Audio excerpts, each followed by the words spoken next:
that help me elevate myself every day.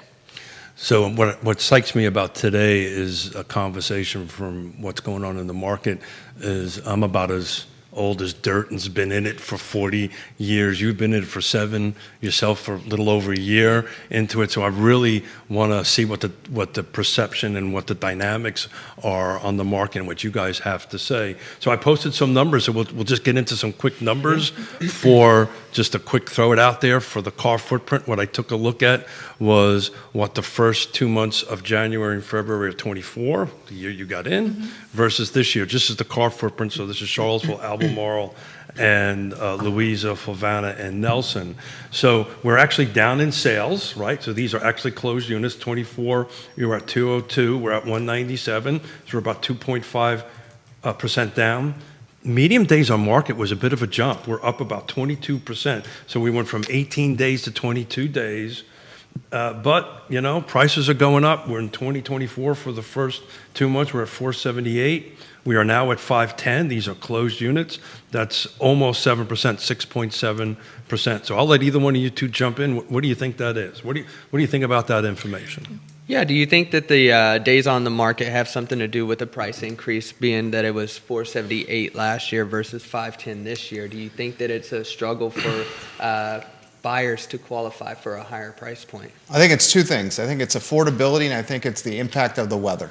I think the weather over the 2 months with 3 snowstorms has had a lengthening of DOM.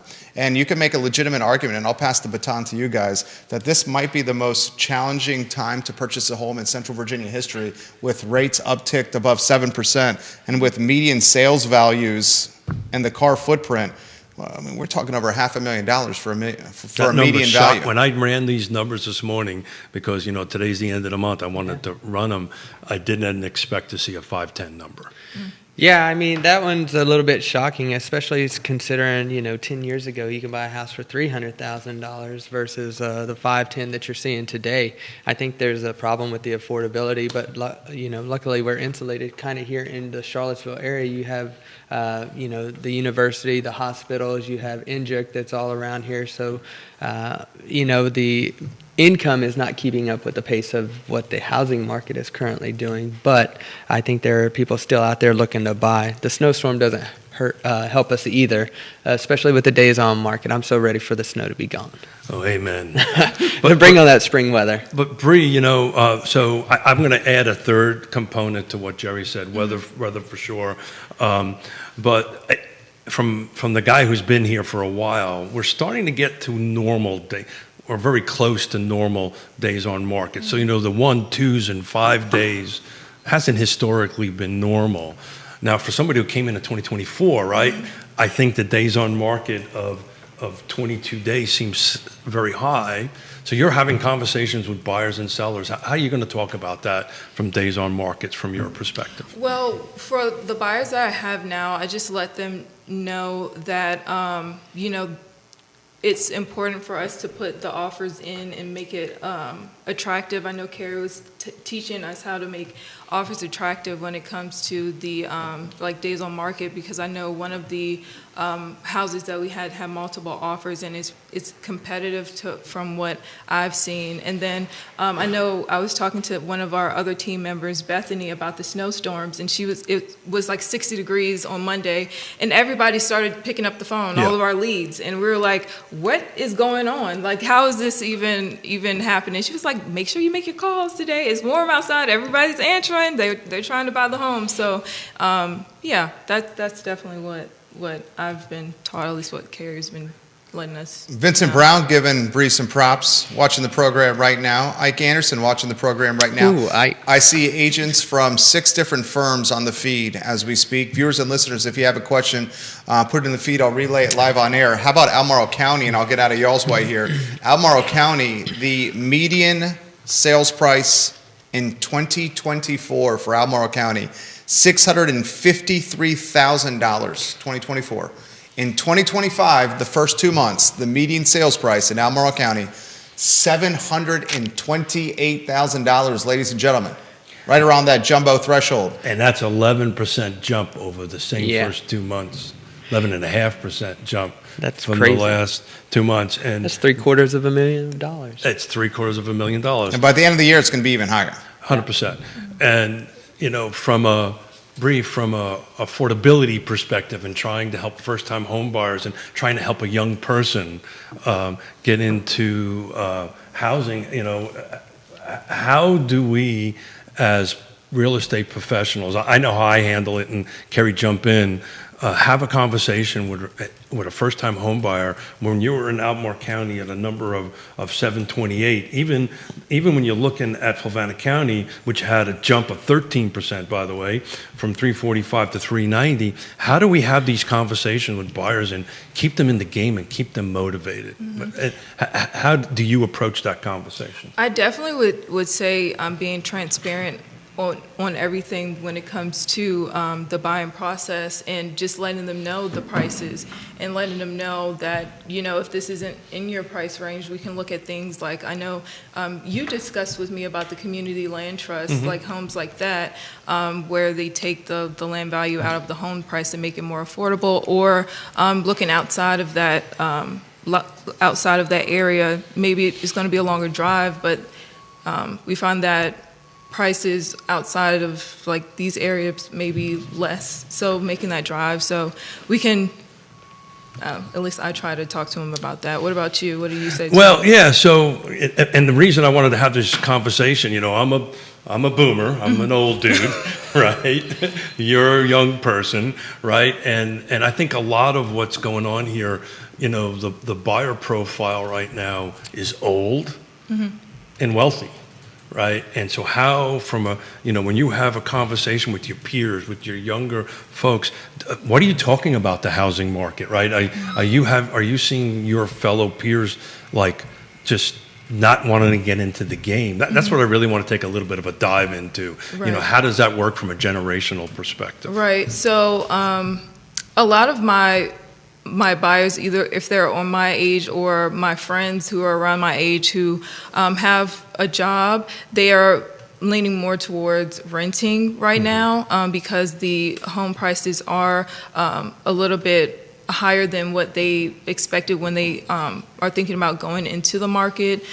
So again, like when I do talk to them, it's more of their salary not matching up with what they can buy. Their affordability, what we would call in our industry the affordability, affordability index, what they can afford. Exactly. Kerry, how do you approach it from your peers? I'm in the middle of you guys, so I have clientele across the board, so I do have that conversation with them. It's not always easy for them to qualify for the homes in the Charlottesville, Albemarle area, but when we discuss them what the price point are, I have a lot of my clients that are pre-qualified for $350 and less, and so when we're looking at dynamic like that, we're talking about going out into the counties a little bit, Fluvanna County, or even over the mountain, Waynesboro, Stanton, Augusta, and that's where they seem to find that threshold of affordability for them.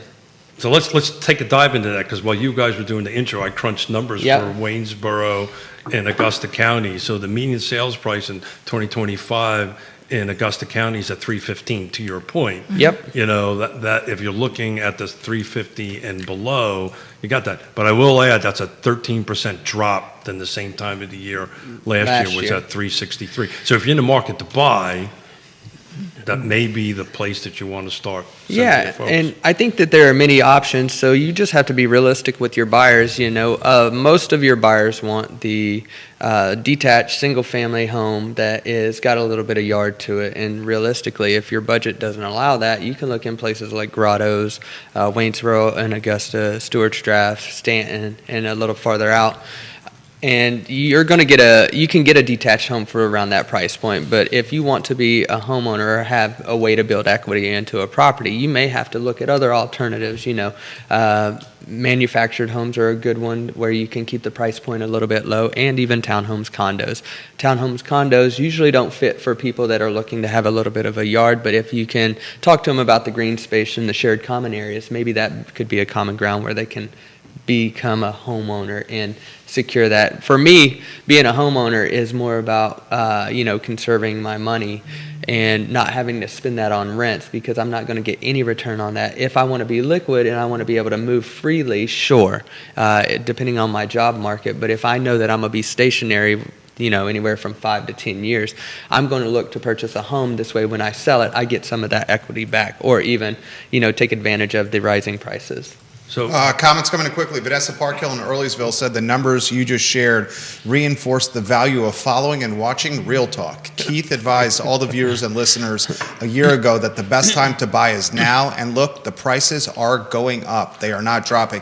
There was folks in the market that said the prices would drop. Yeah. They did not drop. There were folks in the market that said interest rates would drop in the first quarter of this year, at the end of last year. Mortgage professionals that we follow online made those predictions. That did not happen. They did not have our crystal ball. Keith has said all along the time to buy is now, and he's proven to be correct. Well, wait till I talk about Fluvanna County. Go ahead. Woody Fincham says, good morning all. Carrie is a live wire. Try to keep up, Miller and Smith. We love Woody Fincham from Fincham and Associates, one of the best appraisers in the Commonwealth of Virginia, ladies and gentlemen. Brian Draper says, Bree, you're looking so professional. He's giving you some props. Jaron Rawlings is watching the program and giving you some significant props and has some questions. Tova Payne watching the program right now. Viewers and listeners, put your comments in the feed. I will relay them live on air. Neil Williamson, the president of the Free Enterprise Forum, watching the show. 7 real estate firms that I can count on the show right now. This question from Waynesboro and Kevin Yancey. Do you anticipate increased inventory flooding the market soon? Who wants to tackle that one first? I don't mind. I'll tackle that one. I hope so. I know that there are builders that are coming into the area that are starting to produce more homes, and I think that's where we've ran into a little bit of a problem. I don't think that the houses that were being built was enough to keep up with the consumers that were looking to purchase. I think there were, after 2008, I think everybody got a little bit on the skittish side, or it just kind of crushed the builders that were out there actually doing an honest business out there, and I think that it just made people a little bit hesitant to jump back into the market. As far as I do see an uptick in the building in the Waynesboro area, Waynesboro, Stewart's Draft, Fishersville area. And I always push towards new build. That's just my forte. I think it's smart for the first-time home buyer. Yeah. It really, assuming they can get in, assuming they can afford it. Tell them why that's so smart. So for me, I think it's smart for them because they can kind of predict of how far out they're going to be. And you can get an entry-level home. You don't need all the bells and whistles and the upgrades that you once, are acquiring. It's something that you could build onto later on. The only thing that I don't like about the new construction and the requirements for that is typically, you can see anywhere from a down payment from 2 to 5% is what the builders want to acquire. And I understand it. If you're making selections and you're, tailoring it to your needs, the builder wants to have some kind of security, and you can speak from that standpoint, Keith, since you were in that industry. But I think that's just a large chunk of money. I think if they were to do spec homes, which is risky for themselves as well, if they do spec homes and they can advertise that to buyers where they can get in and still put 1 to 2% down, and on a FHA loan would be very helpful for the buyers. So I'll let Bree chime in here for a second, but I'll add a little context to that. On the flip side to that, the builders, usually the larger ones, and we can have this whole discussion where the missing middle of builders are, right? But the larger national or regional builders are offering pretty darn good incentives. They are. Right? So that offsets that number. But Bree, from a first-time home buyer, particularly in a young person, what I usually suggest is that you don't have to deal, the roof is brand new, Right. HVAC is brand new. Like down the road, it's not going to be that many problems with the new construction.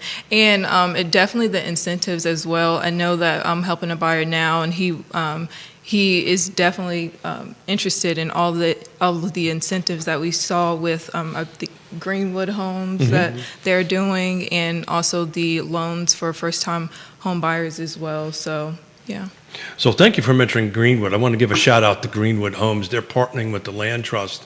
I can't divulge the specifics yet, but in northern Albemarle County, we're working on producing quite a few permanent affordable housings. We're not talking one or two. We're talking in the multiple, under 100 kind of units. That's but amazing. back to the land trust thing, and back to what Kerry said. We just resold a home, and I handed the keys to this young, first-time home buyer, single mother, and was in tears. Never thought she would get into the home ownership thing. So what we do for a living is not so much about money. Yeah. It is about, improving people's lives. But go ahead and chime in, Jerry. Questions coming in quickly. Neil Williamson, watching the program, president of the Free Enterprise Forum. He says, for the panel, how do the increased real estate taxes impact affordability units sold? And Michael Buchensky, we're going to get to you next. He's a fantastic mortgage officer with First Heritage. Mr. Williamson's exact comments: while the housing price is clearly the dominant factor, how does the locality's property tax impact the buying decision? I'll add a little perspective to that. Albemarle County Executive Jeff Richards said that he was going to raise the real estate tax rate 4 cents. They divulged that budget. His suggestion was a 4-cent raise on the real estate tax rate. This is happening at the same time that assessments have noticeably upticked in Albemarle County. So, ladies and gentlemen, you have assessments going up at the same time the county executive is saying, let's raise the tax rate at the same time. But they're also taking some of that percentage and being used specifically for affordable. A very little percentage, a drop in the bucket. I believe $1.4 million. Which I think it was 1.2 million, and Okay, 1.2 million, ladies and gentlemen, is going to buy a couple of tents and a cooler in Albemarle County. Those are my words here. And a cup of okay, coffee. all right. $1.2 million for developing something in Albemarle County is not going to go very far. So before we answer that, let me tackle the Fluvanna County market, because what Neil is talking about, Fluvanna County in particular, has seen 20, 30, 40, 50%. Yeah. Are you in Fluvanna County? I'm in Fluvanna County. It went up 30%. 30%. So 2024 versus 2025, one of the reasons I want to talk about this, at the end of the year, we were a little bit questioning how the market was going to be in Fluvanna County because it was tight. They had a 26% increase in closings in 2024 versus 2025. So 2024 was 34, 2025 was 43. These are closed. Days on market went up from 13 to 17. But hey, folks, the price went up. The closed price went from 345, same 2 months in 2024, to 390. That it went up. We had a 13% jump. So not only we're having a jump in sales price, we're having a jump in taxes. Go back and listen to the show last Friday. Wait until your homeowner's insurance is. I was about to say. Go ahead, jump in. It's going to be a twofold for that. I don't think we've seen it long enough to experience what it's actually doing to buyers just yet. I think that Fluvanna County is still an affordable county for most people that are looking to be close to Charlottesville and willing to make that commute. So the prices are more digestible for buyers that are looking to be close to Charlottesville, and I think that they're looking into Fluvanna County because realistically it's about a 30-minute drive, and they'd rather make that drive than come over the mountain in Waynesboro. So I don't think we've had enough time to really feel the effects. I think it is going to take effect on some of them that are looking close to their budget or just kind of pressing up against that threshold. But, along with the tax increases, we also have the insurance, the homeowner's insurance going up. That's a bigger issue. Yeah, that's a bigger issue. And so as those numbers rise, I think it's going to bump a lot of people out of it. I'm just hoping that, more building is being done in the Fluvanna County area. So the answer to that is no. I know, right? Short version, no. No. I see some builders out there. Liberty Homes seems to be cranking out quite a few homes out there. But they're not in a volume that can make not the volume that we need to satisfy the consumers that we have coming to that market. I think it's going to put a little bit of a strain on there and slow down the market. But again, I think those are more affordable houses than what you can find in Albemarle County, and I think that's where they're pushing. I even see people going out as far as Louisa and willing to make that drive because, well, quite frankly, your budget. People don't want to rent anymore, not as much as they have in the past because the rents are going up just as much as the housing prices are going up. What do you think, Bree? No, the last point that you said with the rents are going up, and I know I have a friend that was saying rent went up $300 where he was at, and he's like, I can't do that anymore. So he's now looking to buy as well. So definitely when it comes to the renting aspect that you were just talking about, I definitely agree. So Jerry will jump in and said, what's the best way to hedge inflation? It's to fix your costs. And how do you fix your costs? You buy a house. You buy a house. Yeah. Buy a Now, house. these are real estate professionals here that are saying you should buy a house. Okay, so we're gonna say that out there. But I'm also gonna add this out there. If you can't afford to buy a house, how are you gonna buy a house? Yeah. So some folks are stuck in that rent cycle, which I certainly empathize for. Woody Fincham makes this comment: the assessments that went up in Albemarle County are on a 2-year cycle. So he said the increase that happened is on point with where he thinks it should be. So Woody's highlighting that. Is he talking about that or Fluvanna County? Because I think Fluvanna County is the 2-year. I think maybe, Woody, let us know. Albemarle, Fluvanna. Give us a little more perspective over there. Mike Buchensky, watching the program at First Heritage. Home prices are likely not going to drop. No. They may stabilize, but I don't think they're going to be a massive drop. The only thing that's going to increase affordability is a reduction, and interest rate is one of the main things that's going to help once they do drop. And then he highlights some geopolitical aspects of things. Michael Buchensky says, we've seen an actual decrease in rates recently as this is becoming more of a possibility. And he's highlighting the Ukraine war, for example, with why rates may drop. I'll say this, rates may drop, and then you guys jump in. Rates may drop. We've been talking about rates dropping for a long time. I mean, I think that conversation's been on this show for at least a year. We talked about rates dropping once the election was over. That really hasn't happened. They've dropped maybe a smidge. And the entire time we've been talking about rates dropping, people have decided to wait on the sidelines until rates drop for affordability issues, and prices have just gone up. Yeah. And not only prices, but the insurance piece that he's talking about, everything is going up. So that's something to be mindful when thinking about getting in the game. There's a boatload of comments coming in here. I see your wheels turning. I see your wheels turning. See your wheels turning. Carrie, why don't we start with you before we get to the 8 firms watching the show right now? Nice.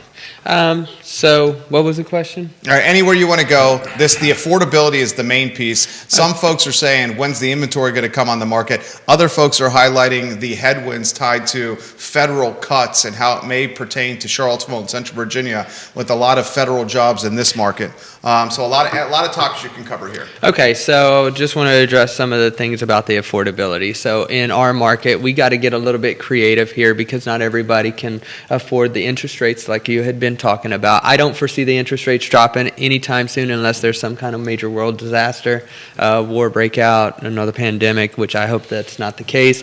But you got to get creative with the way that you're going to be looking at some of these things. So I know, especially with a VA loan, they're assumable loans, and I'm starting to see more and more of those come back around as people are trying to get to a bigger house. Their families are growing, or they realize they have to be closer back to work, with the new laws that are coming out and people having to go back in person.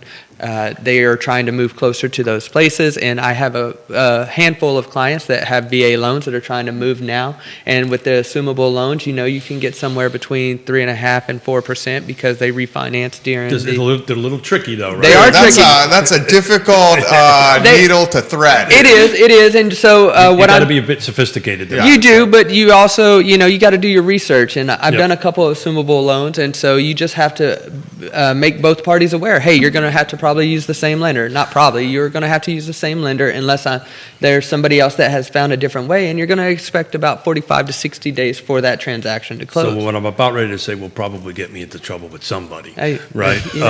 So the unicorn, in our industry, the unicorn years are gone, right? Yeah. Oh, you're not. Where if you had a pulse, you could sell and buy something. If it had 4 walls and a roof, it flew off. Now is when a pro really shows up, right? And I've said this on the show multiple times. I'm more excited about the real estate market now than I've been forever. Amen. Right? Because it takes a certain level of professionalism to be able to get it from point A to point B. And everything from a cash deal to a VA deal has its own set of issues that you have to navigate. So I just want to throw it on the table, and I'll let you finish. And Bree, jump in, please. I can see your wheels turning. Okay. There's a lot of different ways that you can do it. Like I said, a VA is just one way. If you can do the assumable loan, I know you got VHDA, which some lenders will offer that. The days of buying a house with no money down is just unrealistic. A buyer has to prep in this market to know that there's going to be costs associated with that. Even if you get a VA or a USDA loan, you still have your earnest money deposit, your home inspection and your appraisal fee, that's at the minimum that you're going to have to pay. And sometimes you can skirt around the down payment if you can go with VHDA. If you have to go FHA loan, if you weren't a vet and it wasn't out in the counties, you don't qualify for USDA. And with the VA loan, that's a 0% down. So VHDA product is something that you can use. And there's other first-time home buyer programs. You can do Piedmont Housing Alliance. There's a couple of different programs out there that you can utilize. You just have to be savvy enough. Like you said, it's where the real professionals are going to shine now is you have to get creative. It ain't just the cookie cutter, like, let's write a contract, let's do a deal together, because you're standing there, you're in the right place, right time, and you have a pulse and a real estate license. I think those days are gone. Yeah, and then just to piggyback off of what you said, when it comes to buyers have to prepare themselves for what they're getting into. They just have to do their due diligence and make sure they know about all of the resources out there for them, and definitely look into all of the loans that are out there as well for first-time home buyers, or just to help them in that case. Coach B says inventory is not going to come on the market until interest rates drop, because about 60% of homeowners have an interest rate under 4 or under 5%, and there's no need for them to come off that rate until they can get something similar. Brian, on your Facebook page, Bree says, are we going to see rates in the 4% at 4% in the next year or two? I just answered his question and said, no, we're not. But I promised him that we would ask that live on air. We're going to win the lottery this week, right? He wants to know. He says he wants to buy a house. You might be scooping up some business over there, Bree. He says he wants to buy a house, but the 6.5% and 7% mortgage is a sticker shock for him, and it's too high for him. He wants to know 4%. Is that going to happen in the next year or two? Well, I'm just going to piggyback off of you. I don't think so. Can you? Well, I'll tell you what, if we had $1,000 every time somebody predicted the rates would chop, we would own the island I go to down in the Caribbean, right? So, you know, the best advice you can give to that particular client is to sit down, buy them a cup of coffee or lunch, and get to understand exactly what they're trying to achieve and start doing the math, right? And, you know, everything is going up. We'll talk about Greene County in a while, but you have to kind of do the math. Well, if I don't get in now and prices are going to continue to increase. I've said this on the show. I've caught a lot of flack for this, but inventory isn't going to change for the next 10 years. No. It is, unless, if interest rates come down, inventory will grow a little bit. But unless new units are produced, the pie of what everybody's trying to buy just isn't going to get bigger, right? But everybody's coming here. You're right. And everybody's coming here with multiple low six figures, middle six-figure numbers. We're at 124, 200. I'll bet you that number medium area income. I bet you when they come out in April, that number is going to go north of it. And that number just keeps on climbing. And unless you increase the inventory, which means new homes, you know, even at 4%, I don't think it's going to change the impact the inventory. What he was referencing there is the HUD median household income, family household income. Family is key. Thank you. Is 124,200. Thank you. And that was for the 2024 year. Correct. The 2023 year. The 2024 number is going to come out soon, and that 24 number is expected to be higher. A lot of folks are highlighting the federal cuts that are happening here and the impact it could have on real estate. The federal cuts are starting to creep into the Charlottesville, Central Virginia market, folks. And more cuts are expected. Does anyone want to touch on that? Keith, you want to begin on that topic?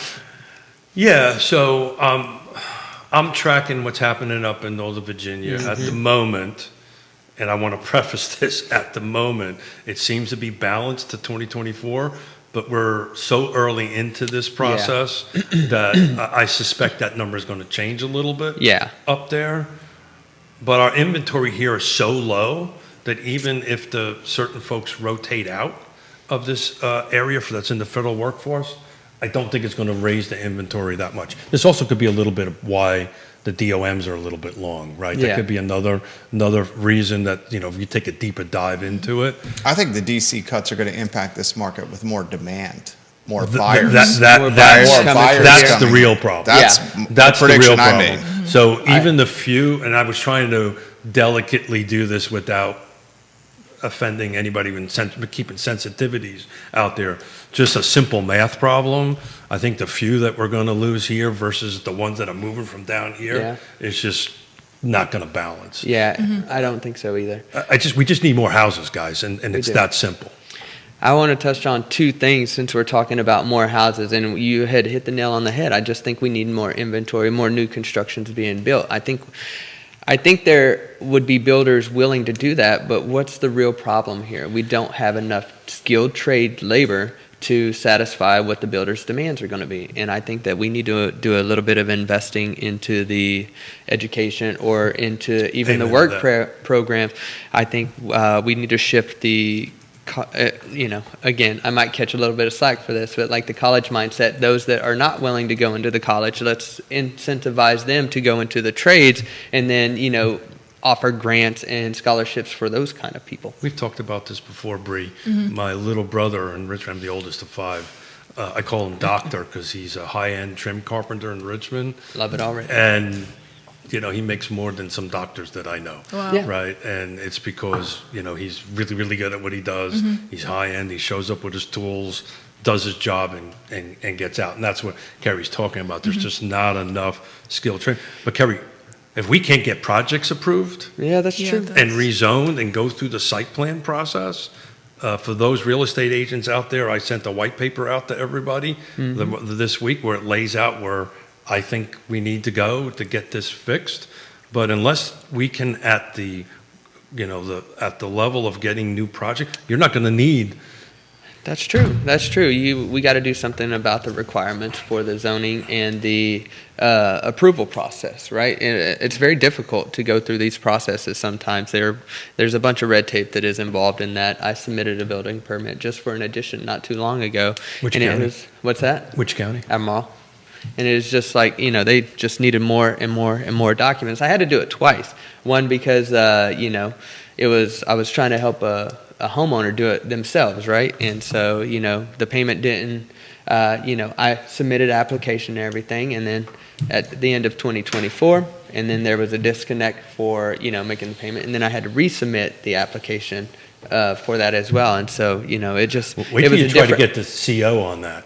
It was just a difficult process. And, Jeff Baker with the county, he was very responsive for it. And, I leverage him every chance I get. And he's a really good guy to utilize there as well. But I think until the approval process, and we're not even talking about big projects, with the new ordinance where you can build multifamily units on a particular lot, I think that's going to be helpful. It's just trying to get the trades in there to do that and get in the zoning part. I think that there needs to be more education around that too, because there are still some real estate agents out there that don't understand it fully. No, I think I might be the only guy on the table here that says that we should not build more housing. Yeah. I'm the only one of the three here. I don't know your perspective on that. I do know your perspective. I know Keith's perspective. I see Neil's perspective. As a father of two, and as someone who's been here 25 years, I'm someone that says let's start prioritizing quality of life and infrastructure in schools before we add additional density. And I'm good with that. There's so many kids that are living in learning, I should say, in trailers around schools. And if anyone's trying to make it from the Keswick area to Charlottesville for work, they're spending 25 or 30 minutes in their car just to drive. And 100%. 15 years ago, that was not the case. I don't know how long it takes you to get from Fluvanna to this studio, but I would imagine on some days it's north of 30 minutes. Between 25 and 30 minutes. And that was not the case. That did not used to be the case. You talk to someone who lives in Keswick or Glenmore, and they say traffic on Pantops is snarling constantly. So I will tell you, it's an absolute nightmare. I will tell you, I had a doctor's appointment this morning at the VA clinic on 250. I have to draw blood to do all my chems on a regular basis. That was not a 25, 30-minute drive. That was a 45-minute drive because of the traffic, and I needed to be there at 8:30 in the morning. And if we keep building more density, the traffic is going to worsen and the quality of life will So I get all that. I do. No. And I understand your position here. You guys make a living in selling houses. Well, no. So look. I mean, you do. 100%. Yeah. But here's the pushback. This is Bree when you need to jump in. I got you. No, I'm listening. I'm soaking it all in. So here's the pushback. I get it. Us pros, we're going to do well, right? The problem is where is the first-time home buyer going to go? Now, if I and you and people that can afford it are good with raising taxes, good with raising prices, cool.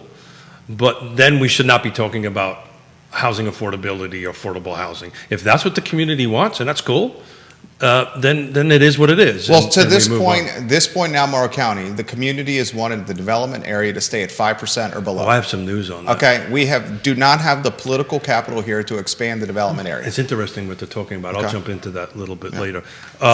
Greene County guys. So talk about where new construction's coming. They got some water issues they need to get to, but they got about 1,500 to 2,000 new houses going through it. So 2024, there was 19 transactions, first 2 months, 25, 22, that's up 18%. Days on market was a bit of a 22% jump, went from 27 days to 43. But look at the price. It went from first 2 months of 350 to 422. That's a 20% jump in just those two snaps out of those 2 months. I think when you start seeing new construction getting back there, you're going to see that percentage kind of balance out a little bit. Viewers and listeners are chiming in with questions, and they're coming in quickly. Candace is watching the program from the Yes Realty Partners team. She's absolutely fantastic. Yeah. And Candace highlights that if there were more skilled laborers and trades, then all of the days on market would go down when buyers could get actual renovations and projects completed in a timely manner and not have to pay an arm and a leg. The properties that are in need of updates and renovations are not attractive to most people because they don't have capacity to do it themselves. 100%. And at that point, I'll highlight Interstate Service Company, a home's best friend. It's a multi-generation, locally owned business, a partner of this show, Interstate Service Company, for those home renovation needs. Neil Williamson highlights how will the immigration policies that the president's putting into play impact the trades and the workforce around housing. It's something I highlighted very early on, that these immigration policies would be an inflationary headwind because the labor that's tied to a lot of these remodeling and home building projects are, I'll cut to the chase, oftentimes undocumented folks that are working on job sites. And that's just a fact, people. It is what it is. Yeah. Carrie, you know this business inside and out here. You want to answer Mr. Williamson's question on how immigration policies could impact trades, workforce, remodeling, and housing? Yeah, I do. And like you said, a lot of the folks that I've worked with in the past have been undocumented workers. They're great skilled labor, and they get the job done, and they do it for a reasonable price. I think it's definitely going to hurt the contracting trades portion of it. We just have to, like I said, I think that we need to incentivize those young men or women coming out of the schools that are not looking to go into college and want to learn a skill that can, help them throughout their career or their lifespan, and incentivize those guys doing that. I do think that it's going to hurt a little bit if the immigration policies, go according to his plan. So, I can't really speak much on that because I haven't felt the impact of that just yet because it's such a new process. But I do think that it's going to affect us. The Gen Zers and younger, everyone wants to be a TikToker or an influencer and make money on screens. When I'm telling you right now, Carrie's exactly right. If you put a little work into being a master plumber or a skilled carpenter, it's 6 figures many times over. Oh. Has anyone tried to get on the phone and get an electrician or a plumber to come to your house? They're booked out for weeks. Yeah, ladies and gentlemen. If they even answer your phone. If they will do the job. Some of them have said to us with our projects. Now we have a team that we work with. The one missing component we don't have is the electrician, for any that are watching out there. But I had one electrician say, I don't go to jobs that are under $750. Yeah. That's what his exact words It costs to me. too much money to He's get like, there. it's and not go worth through my it. time 100%. unless it's over 100%. $750. I was just sitting at a table yesterday with a bunch of contractors, electricians to be exact, and they were talking about what they earn per job. A service call, they're not going to show up for anything less than $150. If they got to get a ladder out, that's another $100. And so there is good money in those trades. It's just it's hard work. It's manual labor, and when you have people that are making a living doing things on TikTok or making funny videos, it's very appealing to go towards that. But realistically, you only have a certain percentage of people that are really realistically doing that. And if you were to just buckle down and learn the trades for a year, you can make great money. I mean, most electricians are charging $125, $150 an hour. I mean, you learn With the the minimum. Breeze and jump Yeah. it on here. This is Yeah. a 300,000 person market here. I was about to say, now when it comes to trades and, electricians, anybody like that, they're probably making great money. And I know they are making great money. 6 figures. But also, once you get all of that down, if they market their stuff on Instagram, they can double that. Yeah. That's how So that's where you good, tie the two together. You can tie the two together. If somebody's like, oh, maybe I'll just do the content creation. You can do both. It's not, you don't have to Do one or pick, the other. do one or the other. I'll put how difficult it is to be an influencer into perspective. This is a 300,000 person market, Central Virginia. And there is one person in a 300,000 person market that's making real money strictly on using screens and content creation. Mm-hmm. One person in a 300,000 person market. Yep. That's it. Yep. Again, that's as a marketing backup. But Bria, it's funny. This is how the show typically goes. And it just kind of pivots. Yeah. But as this topic came up, and it didn't dawn on me until you guys were talking about it. Yesterday, I had my truck in Toyota in Flow on that. And I just didn't register. When I went to go pick up the truck, every single one of the mechanics, with the exception of one, was a female. Was not only a female, it was a female of color, right? And, and I started talking to them because that's who I am, right? I went in there, blah, blah, blah, blah, blah. And they're doing very well. Yeah. Right? And was really cool. And it didn't really dawn on me, that topic, until this conversation, that there was a half a dozen mechanics in there. One was a male, every one of them was a female, and most of them was a female of color. So I thought that was pretty cool. That's Thought that amazing. was pretty cool. Where was that? Flow on Flow? Toyota. over Okay. that way. Oh, wow. I just walked in. I said, "Well, this is cool." Yeah. I didn't think anything of it at the time, so the show kind of brought it back out. Yeah, that's How amazing. about this question that's come in? How do you convince first-time home buyers that the single-family detached home with the backyard and the white picket fence may not be the best path to pursue initially? Question. Great question. Who wants to, Bree, you want to tackle that one first? I mean, you offer some perspective, then I'll share some perspective. I can say when it comes to a first-time home buyer, especially if they're trying to buy here in Charlottesville, it's a lot of compromising. You have to figure out what you actually need instead of trying to get that white picket fence that you dreamed of when you were 10 or 11. You definitely have to, I guess, just be realistic about it. Compromise And expectations. compromise, Yeah, I think by just talking to them, I think they'll kind of come to that conclusion themselves. If you do the data like Keith has presented for us, if you show them the data, they pretty much come to the conclusion themselves. Okay, well, how much are you qualified for? These are the items that you're looking at, and I simply just turn the screen around and I say, these are the 13 houses that you guys have to choose from with the criteria that you're looking at. And if it is not in their price point, they kind of come to the realization themselves. I don't necessarily have to tell them every single time, but I just show them the data. And with the data, then we expand out just a little bit and we say, okay, well, if you're looking to have, I always ask them, what are your must-haves and what are your wish list items? I must have 3 bedrooms, 2 bath.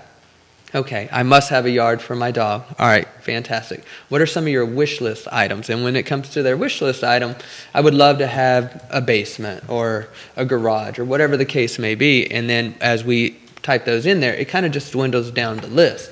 And then at that point, if they're open and they have the time, really time is probably the biggest thing for most new construction. If they have the time, I offer the new construction because there are off builders that can do that for you. So I'm going to tie that all together. Just helped three first-time home buyers buy a Colonial Circle in Fluvanna County, attached to Jerry's point, their attached product. They wanted detached, right? But they wanted to get in. These were first-time home buyers. They're available right now at a 304 number. They have units built. They Nice. can take immediate occupancy. They're offering pretty darn good incentives. I don't want to go into too much of that because they change from week to week or month to month on that. But the conversation was, okay, I'm going to get into the housing ladder, get on the first rung, start this as my first thing. It's not my forever home. Right. Right. That's Start perfect. building some appreciation and some equity, and then potentially down the road, if inventory ever goes up and interest rates drop down, to go ahead and move it. But that was a great opportunity to help. We helped 3 first-time home buyers. Mike Kuchensky. Many first-time home buyers have not even done a household budget, where they think that their maximum payment they can do is a certain amount. But once you show them after tax, income, their monthly debts, their other bills, what they can actually afford, it surprises them. It's about educating the first-time home buyer about their buying power. And it's usually more than they think. Yeah. Vanessa says Flo Volkswagen has a sign on their wall that says their labor rate for service is $175 an hour. There you go. Obviously, that's not what the mechanic is getting, but still, $175 an hour. Yeah. Eric Thompson watching the program. The fabulous Carrie Griggs has just got fans all over thank Central you, guys. Virginia I and the Shenandoah appreciate Valley, that. including Erica Cavanaugh, Hey, Erica. Dante Diaz, Daniel Romano, Sarah Taylor, James Avery, Aaron Frankie, Thanks, Catherine guys. Murphy, and not to be outdone, frankly, she's got the most fans of all of us right here, and it's Bree, and it's Oh. not even close. Hello. Let's talk about that. Ian Caskell giving her some Hello. love right now. Joyce Washington, Stephanie Malone, Catherine Dilworth. I can continue if you Yeah. want me to. Kelly Cossie watching the program. Bree's got fans everywhere here. Can I just brag on her a little bit? So she did win Social Media Influencer of the Year in Keller Williams, Oh, and being very here nice. less than a year. So she's doing her thing. When she come onto the team, she brought, what was it, 16 or 17 listings to the team. So she's doing a fantastic job, and she's really leveraging the social media. So this is her platform. Very nice. Thank you so much. Yeah. I couldn't- What's been your biggest challenge There here? you go. Great question. You're approaching the 1 year marker. Is it May, the 1 year marker? Yes. Okay, how about this question? Here's the most challenging question of the show right now.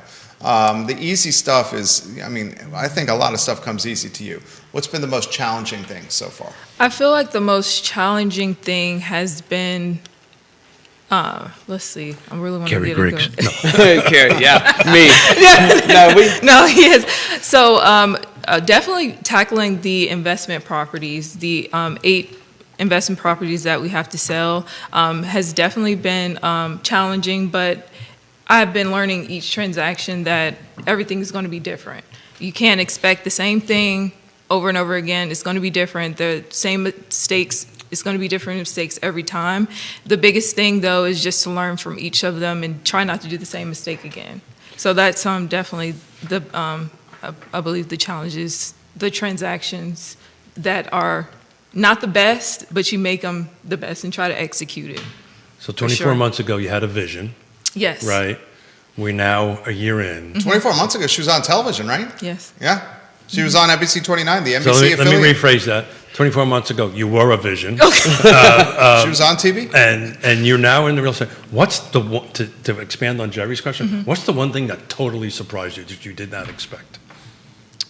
I mean, you got into the game at one of the hardest times in the history I of actually real estate actually to get think in the it's game. the best time. You think it's the best time? 100%. See, I disagree with him. The reason he says that is because he's been here since 1987.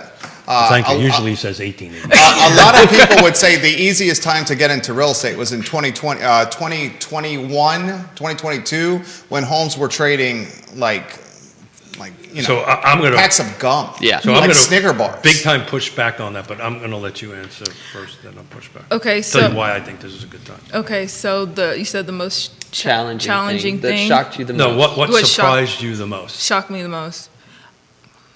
Okay. And you can say So him if you when want. it comes to real estate, I knew that it was going to be hard, but this is hard work.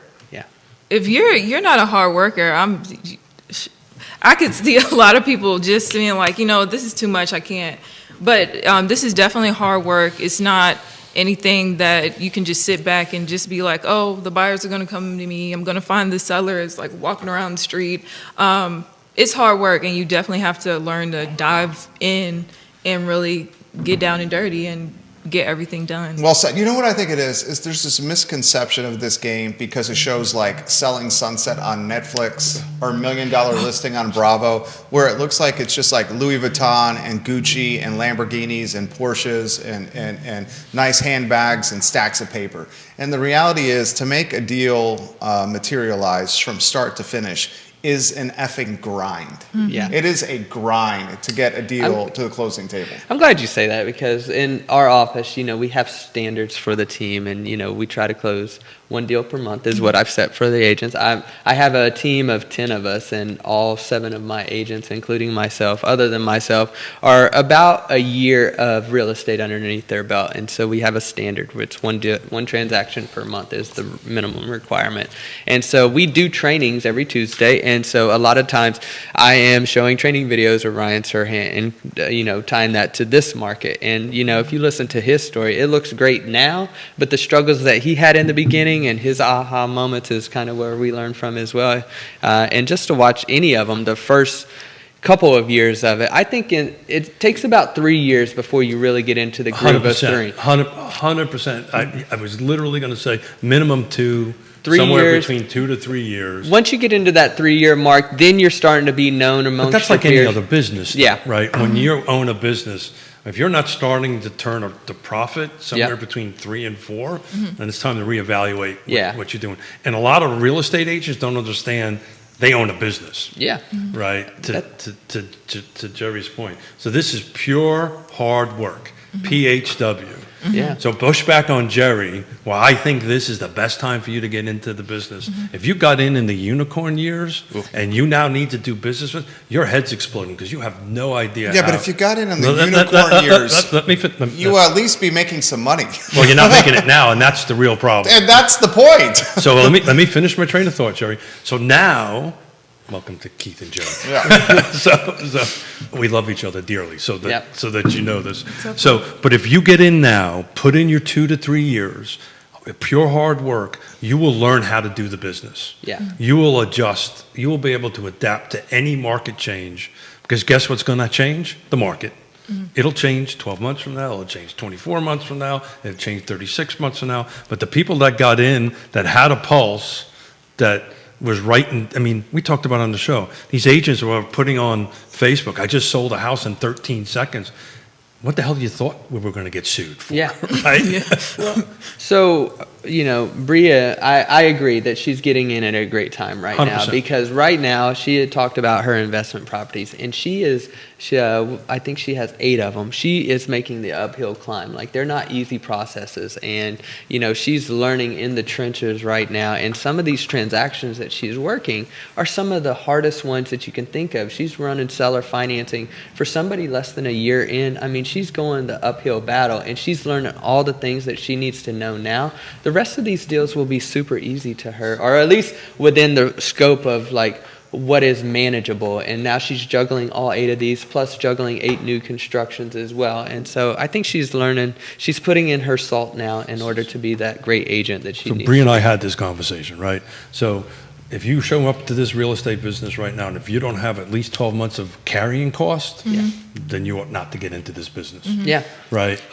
If you have 12 to 24 months of carrying. 12 is light. Yeah. 12 is light. 100%. A deal's going to take 90 days to close before you But get look paid. how awesome she is. Well, no, I understand that. Yeah, I understand. He's basically saying, for the viewers and listeners, what he means by that, if you don't have 12 months of your bills paid minimum, do not become a real estate agent, or have a side hustle while you're trying to learn the game. That's maybe what you should. Well, and this is not the...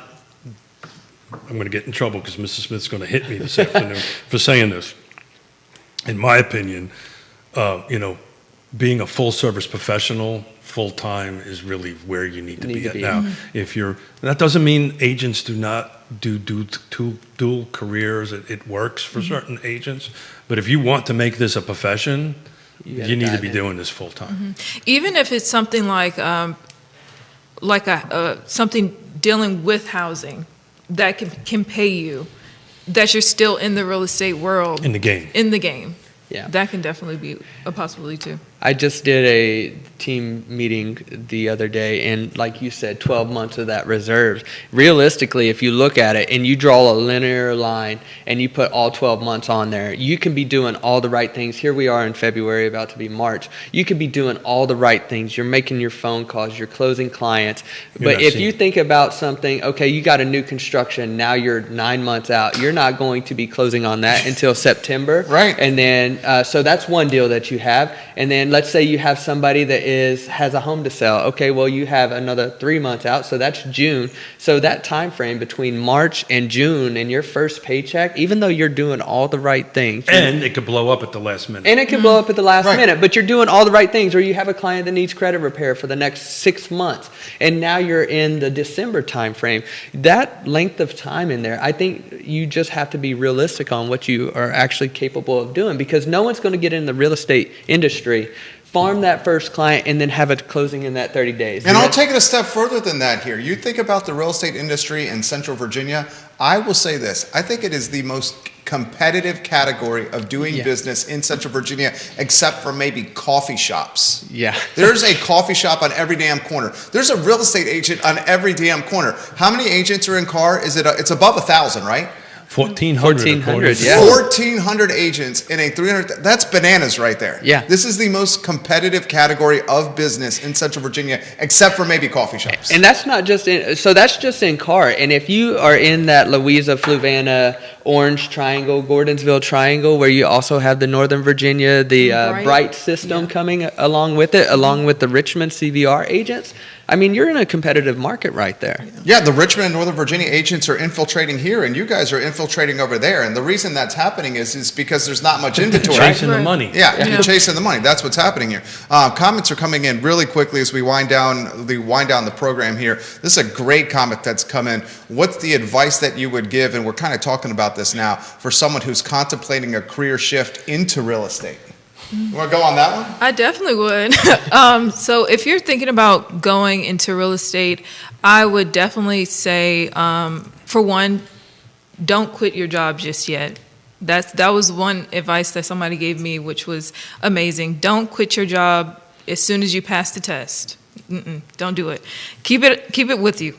The second thing is to definitely interview brokerages. Make sure you find a place that fits you. One brokerage may not fit someone else, but it may not fit you. So find someone that fits your personality, what you like, your training. Find someone that fits what you like. Next thing is to find a mentor. Definitely.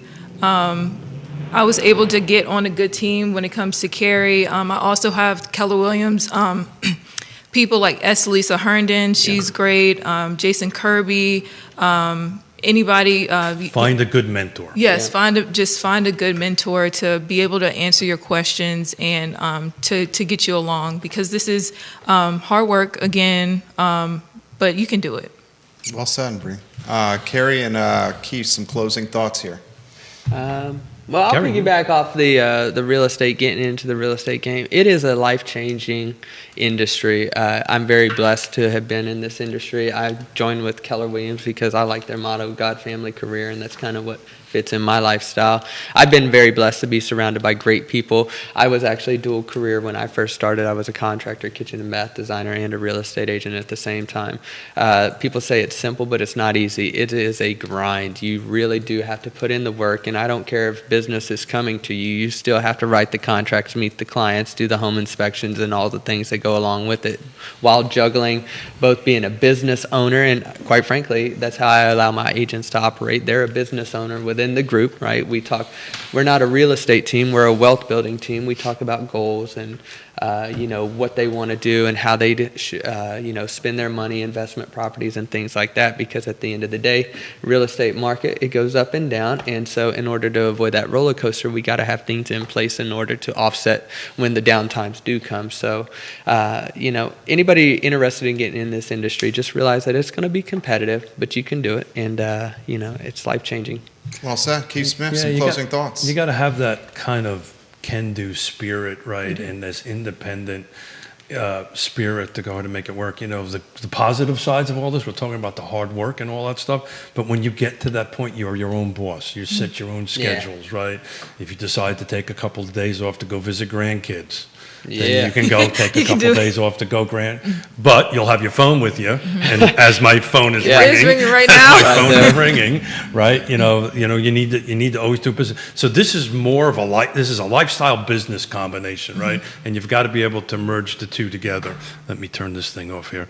So look, guys, thank you for coming in. I always know that these conversations, particularly with Kerry, is great, and thank you, Bria, for coming in and talking. Yeah, to Bria, you us. crushed it. Thank Yeah. you for Seriously having crushed me. it. Yeah, you're great. Kerry, you're great. You're going to be Thanks, a brother. super success. I know that. Thank I've been you. doing this long enough to know this. So. Thank That's you. what I thought too. She's gonna be a good one. She's going to crush it. All you guys crush it. Guys, the show is archived online at realtalkwithkeithsmith.com. It's archived wherever you get your social media and podcasting content. I'm seeing a lot of people saying the show is absolutely fantastic. Thank you for watching the program. The I Love CVille show is up at 12:30, where, folks, we have a boatload to cover. Thank you kindly for joining us so long.